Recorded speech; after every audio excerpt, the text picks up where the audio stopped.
ये कहीं ना कहीं सोची समझी साजिश है इन लोगों की, घटना घटाया गया है। वहाँ की हुकूमत, योगी हुकूमत इसका पूरा पूरा जिम्मेदार है।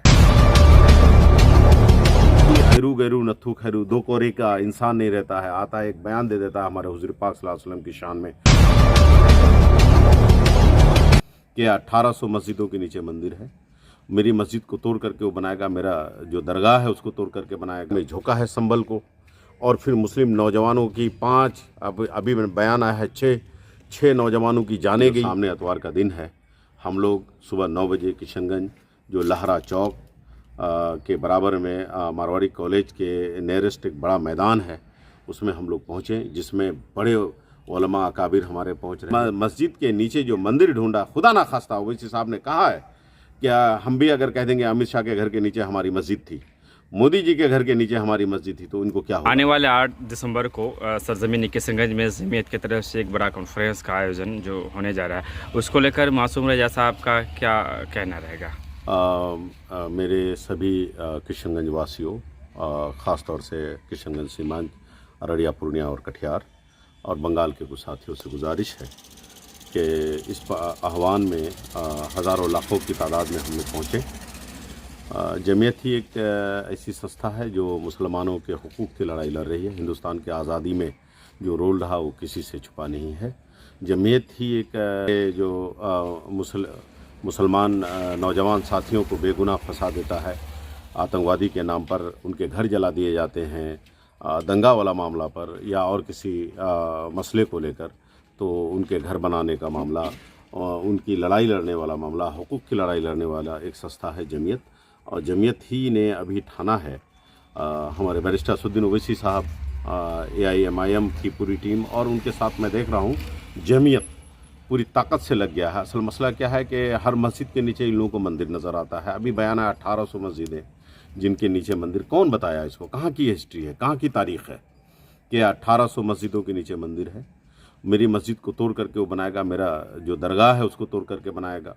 अभी एक बहुत मामला ये गरमाया हुआ है। फिर वक्फ वाला जो हमारे अकाबिरों ने, हमारे जो पूर्वजों ने हमारे मुस्लिम कम्युनिटी के लिए दान दिया है कि हमारे बच्चे वहाँ पढ़ेंगे, या हमें हमारी नस्लें जो डेथ कर जाएंगी उनको वो दफन करेंगे, या हमारी नस्लें वहाँ जो मस्जिदों में, मदरसों में अपने बच्चों को तालीम देंगे, नमाज़ पढ़ने की जगह होंगी, उन चीज़ों को हड़पने के लिए इन लोगों ने एक प्लान किया कि उस बिल को ही अमेंडमेंट करना है, बदल देना है।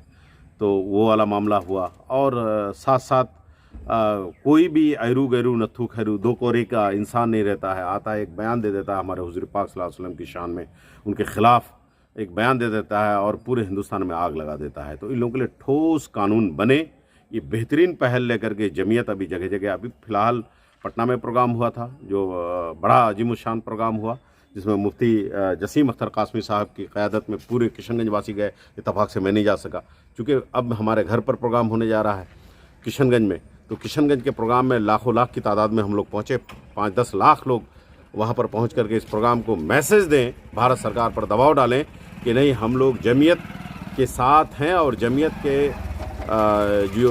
की जो मांगे हैं उसको अगर भारत सरकार नहीं मानेगी तो आने वाला वक्त में हम लोग बड़ा रोल अदा करेंगे। संभल की जो घटना हुई उसको लेकर क्या पता? बहुत ही दुखद घटना है।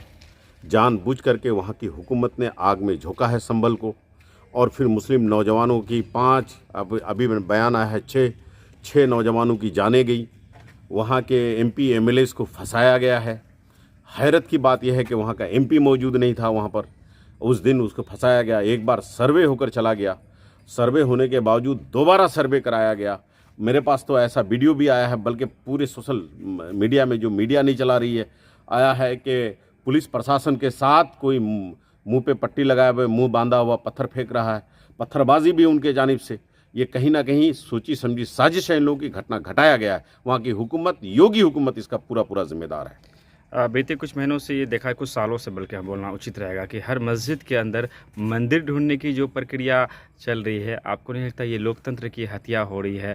सांप्रदायिक जो ताकत है वो देश में बहुत अपनी पकड़ मजबूत कर लिया है। गरीब की दुल्हन सबकी भाभी, सब कोई आकर के ऊपर चढ़ जाना चाहता है। हम लोग चूँकि माइनॉरिटी में हैं, हिंदुस्तान के अंदर माइनॉरिटी में हैं, ये इन 80% 75% आबादी को खुश करने के लिए, उनको मूर्ख बनाने के लिए, उनको वो रोज़गार नहीं दे पा रहे हैं।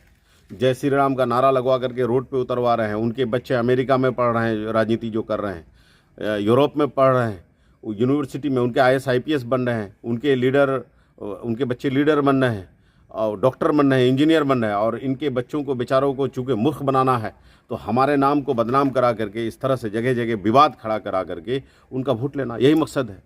ये मुल्क कहाँ जा रहा है? महंगाई चरम पर है।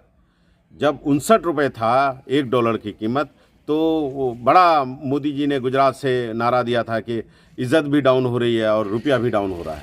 लेकिन आज जब 84, 50, 86 रुपये हो गया $1 की कीमत, तो मोदी जी कहाँ हैं? ज़रा समझने की ज़रूरत है कि हम कहाँ हैं। आने वाला वक्त में ज़रा सोचिए क्या होने जा रहा है इस मुल्क में। क्या 300 रुपये किलो हम लोग आलू प्याज खा सकते हैं? मुमकिन है क्या? तो वो तो हिंदुओं के लिए, मुसलमानों के लिए, सबके लिए। इनके बच्चे तो ये तो करोड़ों लूट रहे हैं, अमेरिका में पढ़ रहे हैं, इनको कोई फ़र्क पड़ने वाला नहीं। फ़र्क तो इन गरीबों को पड़ेगा, हिंदू हो या मुसलमान, दलित हो या आगरा हो या पिछड़ा, इन लोगों को फ़र्क पड़ने वाला है। इसीलिए धर्म की राजनीति से ऊपर उठकर सोचने की ज़रूरत है। ये हर मस्जिद के नीचे जो मंदिर ढूंढा, खुदा ना खास्ता, ओवैसी साहब ने कहा है, क्या हम भी अगर कह देंगे अमित शाह के घर के नीचे हमारी मस्जिद थी, मोदी जी के घर के नीचे हमारी मस्जिद थी, तो इनको क्या होगा? ये चीज़ बहुत गलत परंपरा है, इस चीज़ को बंद करना चाहिए। इसके खिलाफ भी कानून, बल्कि 1991 में, शायद 91 में एक्ट पास हो चुका है कि 1947 के बाद जो मंदिर था वो मंदिर रहेगा, जो मस्जिदें थी मस्जिदें रहेंगी, दरगाहें दरगाहें रहेंगी, मदरसा मदरसा रहेगा। वक्फ का मामला में कोई मामला तरमीम नहीं हो पाएगा। लेकिन बावजूद इसके ये लोग इसमें जानबूझ करके नया नया पैतरा, नया नया फितना पैदा कर रहे हैं। आखिरी अपील 8 कॉन्फ्रेंस को लेकर। 8 तारीख को हम पूरे किशनगंज वासी, इसी 8 को जो दिसंबर में ही अतवार के दिन, जो सामने अतवार का दिन है, हम लोग सुबह 9 बजे किशनगंज जो लहरा चौक के बराबर में मारवाड़ी कॉलेज के नियरेस्ट एक बड़ा मैदान है, उसमें हम लोग पहुँचें, जिसमें बड़े उलमा अकाबिर हमारे पहुँच रहे हैं। ख़ास तौर से महमूद मदनी साहब भी पहुँच रहे हैं और सभी सियासी लीडरान पहुँचेंगे, हर दल के सियासी लीडरान पहुँचेंगे, MP MLAs पहुँचेंगे, MIM से जुड़े हुए अख्तरुल ईमान साहब और हमारी पूरी टीम भी पहुँचेगी। मेरा आह्वान है कि और जितने दल के लोग हैं यहाँ पर, सारे लोग वहाँ पर पहुँचे। सारे जनप्रतिनिधि लोगों से दरख्वास्त है कि एक एक गाड़ी करें, अपने लोगों को बैठाएं और लेकर के पहुँचे। ये मसला आपका नहीं, हमारी कौम का मसला है। सुबह 9 बजे से पहुँच जाना जी, सुबह 9 बजे से दिन के 2 बजे तक का प्रोग्राम है, मिस ना किया जाए। शुक्रिया।